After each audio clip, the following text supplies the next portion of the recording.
Hello, Chris. Hi, Madeleine. I need your help. Why are you whispering? My girlfriend is asleep and I want to surprise her for Valentine's Day with breakfast in bed. But she's not here. Shh. What do you need? Okay, I wanted to make her something instead of buying her something, but I don't know how to cook. I have the perfect thing. Homemade Danish.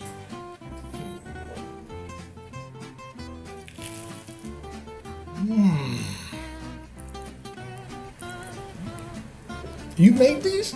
Yes, and you can too. These are perfect!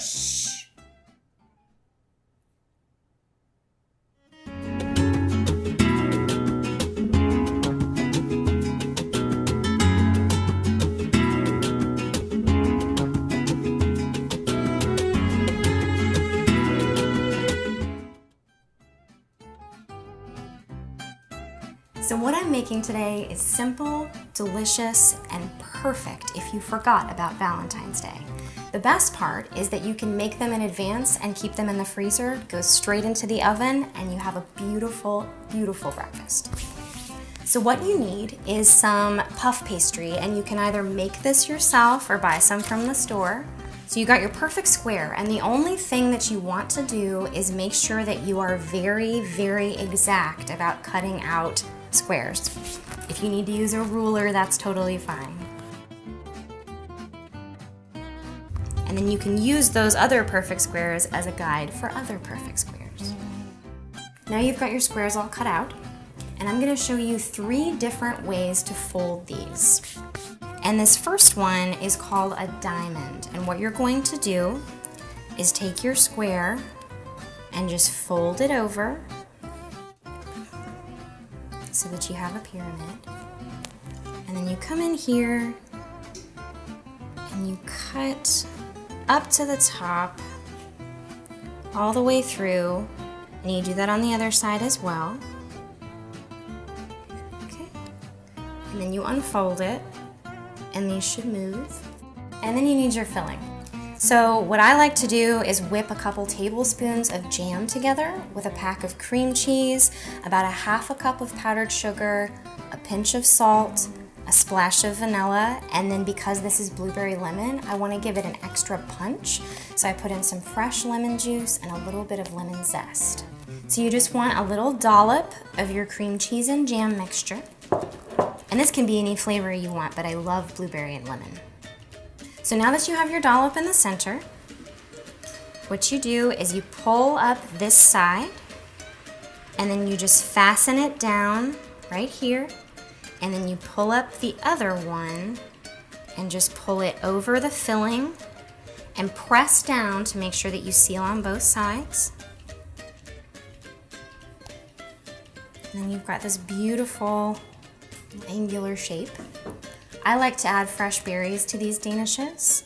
So you just plop one right down on the top. And this one is ready to bake. So then once they're ready to go, you transfer them to a parchment paper lined baking sheet that's just sprayed with a little bit of butter spray. Now this mixture is raspberry, cream cheese, a little bit of lemon juice, a pinch of salt, and some vanilla. And then the next shape that I'm going to show you is called a pinwheel. So what you do is you take your square, you use your knife to cut in on the corner, and you don't want to go all the way to the center. And then what you're going to do is take the left corner of each side and fold it into the center. Just put a berry right on top. So this next one is called a flower, and it's a little bit more complicated, but it's still simple, and it's so worth it because it's beautiful. So what you do is you take your square, take your sharp knife, and then you're gonna go into each corner and cut almost to the middle.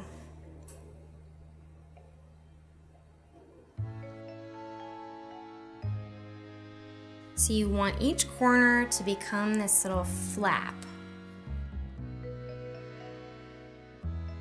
Okay. And then take a dollop of your cream cheese mixture.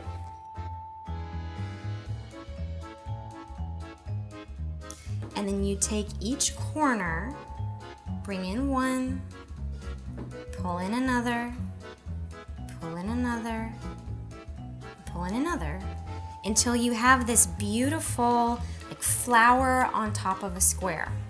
And then what you do is you take a beautiful blueberry, just plunk it right on top. Put a blueberry here, and a blueberry here, and a blueberry there,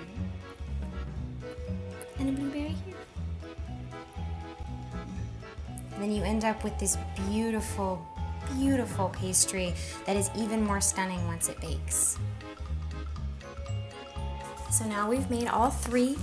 We have our diamonds, our pinwheels, and our flowers, and then they're ready to bake as soon as they're nice and cold. So what you want to do is make them and then pop them back into the fridge or the freezer for a little bit before you bake them, because there's so much butter in this puff pastry.